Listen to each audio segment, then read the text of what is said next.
കടലിൽ ഒഴുകി നടക്കുന്ന ഒരു ഭീമൻ കൂട്ടം. 100ഓളം യുദ്ധവിമാനങ്ങൾ, ആയിരക്കണക്കിന് സൈനികർ, ചുറ്റും സംരക്ഷിക്കാൻ അത്യാധുനിക മിസൈൽ ഡിസ്ട്രോയറുകൾ. ഇതാണ് അമേരിക്കയുടെ അഭിമാനമായ USS ഡ്വൈറ്റ് ഡി ഐസൻഹോവർ എന്ന എയർക്രാഫ്റ്റ് കാരിയർ വിമാനവാഹിനി കപ്പൽ. ചുറ്റും കാവൽ നിൽക്കുന്ന കപ്പലുകൾക്ക് ഒരു ഇലയനക്കം പോലും തിരിച്ചറിയാൻ ശേഷിയുണ്ട്. ഇതാണ് ലോകത്തിലെ ഏറ്റവും കരുത്തുറ്റ പ്രതിരോധ നിര എന്ന് വിശേഷിപ്പിക്കപ്പെടുന്ന American carrier strike group. $5.5 billion, അതായത് ഏകദേശം 45,000 കോടിയിലധികം രൂപ ചെലവഴിച്ച് നിർമ്മിച്ച ഈ ഭീമനെ തൊടാൻ പോലും ആർക്കും കഴിയില്ലെന്നാണ് ലോകം കരുതിയിരുന്നത്. എന്നാൽ ആ സുരക്ഷാ വലയത്തിന് തൊട്ടടുത്ത്, ആരും അറിയാതെ, ആരും കാണാതെ, സമുദ്രത്തിനടിയിലെ ഇരുട്ടിൽ ഒരു ചെറിയ നിഴൽ പതിയിരിക്കുന്നുണ്ടായിരുന്നു. പഴഞ്ചനെന്ന് പലരും മുദ്രകുത്തിയ ഒരു ചെറിയ കനേഡിയൻ അന്തർവാഹിനി. വെറും $80 മില്യൺ മാത്രം വിലയുള്ള, അതായത് അമേരിക്കൻ കപ്പലിന്റെ 100-1 വില പോലും ഇല്ലാത്ത ഒരു ചെറിയ പഴയ സബ്മറൈൻ ഈ ഭീമനെ നിഷ്പ്രഭമാക്കി എന്ന് പറഞ്ഞാൽ നിങ്ങൾക്ക് വിശ്വസിക്കാൻ സാധിക്കുമോ? ആധുനിക നാവിക യുദ്ധ ചരിത്രത്തെ തന്നെ മാറ്റിമറിച്ച അമേരിക്കൻ നാവികസേനയെ അടിമുടി വിറപ്പിച്ച ഒരു യഥാർത്ഥ സംഭവമാണ്. സമുദ്രത്തിലെ ദാവീദും ഗോലിയാത്തും തമ്മിലുള്ള പോരാട്ടം എന്ന് വിശേഷിപ്പിക്കാവുന്ന ഈ ഞെട്ടിക്കുന്ന കഥയാണ്.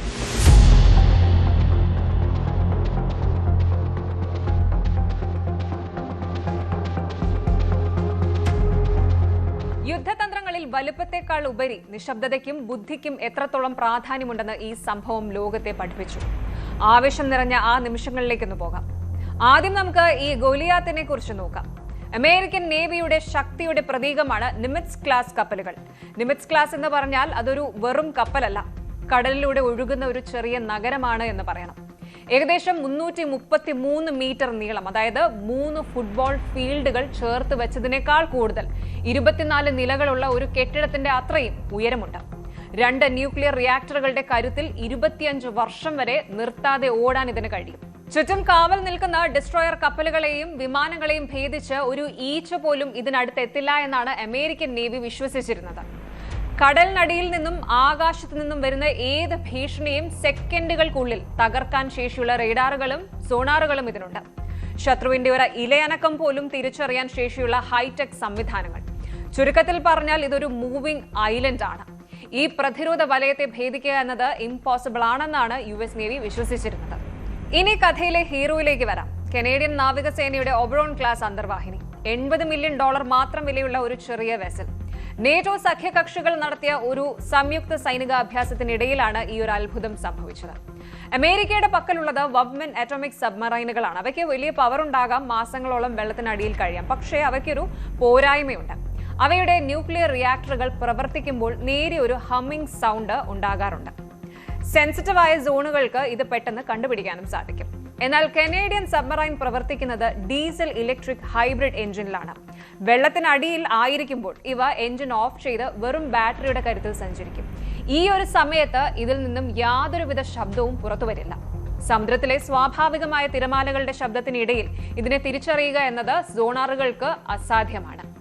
ഈ നിശബ്ദത തന്നെയാണ് കനേഡിയൻ കമാൻഡർ ആയുധമാക്കിയത്.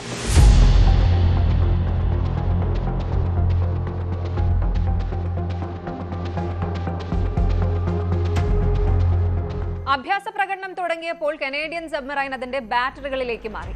എഞ്ചിൻ പൂർണ്ണമായും നിശബ്ദമാക്കി അവർ ഐസൻഹോവറിനായി കാത്തിരുന്നു. അമേരിക്കൻ കപ്പലുകൾ ഹൈടെക് സോണാറുകൾ ഉപയോഗിച്ച് കടൽ അരിച്ചു പെറുക്കുന്നുണ്ടായിരുന്നു. പക്ഷെ അവർക്ക് ഒന്നും കണ്ടെത്താനായില്ല. പതുക്കെ, വളരെ പതുക്കെ, ഒരു നിഴൽ പോലെ കനേഡിയൻ സബ്മറൈൻ അമേരിക്കൻ പ്രതിരോധ വലയത്തിനുള്ളിലേക്ക് നുഴഞ്ഞു കയറി. ഡിസ്ട്രോയർ കപ്പലുകളുടെ അടിയിലൂടെ അവരുടെ കണ്ണു വെട്ടിച്ച് ആ ചെറിയ വേട്ടക്കാരൻ ഐസൻഹോവറിന് തൊട്ടടുത്തെത്തി. ഒരു യഥാർത്ഥ യുദ്ധമായിരുന്നുവെങ്കിൽ ടോർപിഡോകൾ തൊടുത്ത് ഐസൻഹോവറിനെ നിമിഷ നേരം കൊണ്ട് കടലിന്റെ ആഴങ്ങളിലേക്ക് അയക്കാൻ അതിന് പാകത്തിനുള്ള ഒരു കില്ലിംഗ് പൊസിഷനിൽ അവർ എത്തിക്കഴിഞ്ഞിരുന്നു. പെട്ടെന്ന് അമേരിക്കൻ കപ്പലുകളിലെ സ്ക്രീനുകളിൽ ഒരു മെസ്സേജ് തെളിഞ്ഞു. കനേഡിയൻ സബ്മറൈൻ ഐസൻഹോവറിനെ ലക്ഷ്യമാക്കി സ്റ്റിമുലേറ്റഡ് ടോർപിഡോസ് ലോഞ്ച് ചെയ്തിരിക്കുന്നു. അക്ഷരാർത്ഥത്തിൽ അമേരിക്കൻ നേവി സ്തബ്ധരായിപ്പോയി. തങ്ങളുടെ മൂക്കിന് താഴെ ഇത്രയും സമയം ശത്രു ഒളിച്ചിരുന്നുവെന്ന് അവർക്ക് വിശ്വസിക്കാനായില്ല. $5.5 ബില്യൺ യുദ്ധക്കപ്പലിനെ $80 മില്യൺ പഴയ സബ്മറൈൻ തകർത്തിരിക്കുന്നു. ഈ സംഭവത്തെ സൈനിക വിദഗ്ധർ വിളിക്കുന്നത് അസിമെട്രിക് വാർഫെയർ എന്നാണ്. അതായത് ചെറിയ ശക്തികൾ തന്ത്രങ്ങളിലൂടെ വലിയ ശക്തികളെ തോൽപ്പിക്കുന്ന രീതി. പണം മുടക്കി വലിയ സിസ്റ്റങ്ങൾ വാങ്ങിയതുകൊണ്ട് മാത്രം കാര്യമില്ല എന്നും ക്രിയേറ്റീവായ തന്ത്രങ്ങളാണ് യുദ്ധഭൂമിയിൽ വിജയിക്കുക എന്നും ഈ സംഭവം തെളിയിച്ചു. ഈ സംഭവം വെറും ഒരു അഭ്യാസ പ്രകടനമായിരുന്നില്ല. അമേരിക്കൻ നേവിക്ക് അതൊരു വലിയ പാഠമായിരുന്നു. സമുദ്രത്തിനടിയിലെ താപനിലയും സാന്ദ്രതയും മാറുന്നതിനനുസരിച്ച് സൗണ്ട് വേവ്സ് ശബ്ദ തരംഗങ്ങൾ എങ്ങനെ വളയുന്നുവെന്ന് കനേഡിയൻ കമാൻഡർ പഠിച്ചിരുന്നു. ഈ അറിവ് ഉപയോഗിച്ചാണ് അദ്ദേഹം സോണാറുകളെ കബളിപ്പിച്ചത്. ഈ പരാജയത്തിന് ശേഷം US നേവി തങ്ങളുടെ ആന്റി സബ്മറൈൻ വാർഫെയർ ടെക്നിക്കുകൾ അടിമുടി പരിഷ്കരിച്ചു. സ്വീഡിഷ് നാവികസേനയുടെ ഗോട്ട്ലൻഡ് ക്ലാസ് സബ്മറൈൻ പിന്നീട് സമാനമായ രീതിയിൽ മറ്റൊരു അമേരിക്കൻ കാരിയറിനെ ടാർഗറ്റ് ചെയ്തതും ചരിത്രത്തിലുണ്ട്.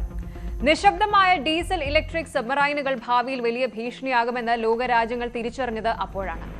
ഈ കഥ നമ്മെ പഠിപ്പിക്കുന്നത് ഇതാണ്: ശക്തി എന്നത് കേവലം വലുപ്പത്തിലോ പണത്തിലോ അല്ല, ബുദ്ധിപൂർവമായ നീക്കങ്ങളിലാണ്. ഒരു കൂറ്റൻ കപ്പലിന് ആകാശത്തെ കീഴടക്കാം, പക്ഷെ കടലിന്റെ ആഴങ്ങളിൽ ഒളിച്ചിരിക്കുന്ന നിശബ്ദനായ ഒരു പോരാളിക്ക് അതിനെ വീഴ്ത്താൻ സാധിക്കും. പ്രകൃതിയുടെ നിയമങ്ങളും മനുഷ്യന്റെ ബുദ്ധി വൈഭവവും ചേരുമ്പോൾ സാങ്കേതിക വിദ്യ തോറ്റുപോകുന്ന നിമിഷങ്ങൾ ചരിത്രത്തിൽ ഇനിയും ഉണ്ടാകാം. വലിപ്പമുള്ളവയെല്ലാം സുരക്ഷിതമാണെന്ന ചിന്താഗതി മാറ്റേണ്ടിയിരിക്കുന്നു. നിശബ്ദമായി ലക്ഷ്യത്തിലേക്ക് നീങ്ങുന്ന ചെറിയ ശക്തികളെ തിരിച്ചറിയുക എന്നതാണ് ഇതിൽ നിന്നും നമുക്ക് ഉൾക്കൊള്ളാൻ കഴിയുന്ന വലിയ സന്ദേശം. കൂടുതൽ വാർത്തകൾക്ക് News 18 Keralam YouTube channel subscribe ചെയ്യുക.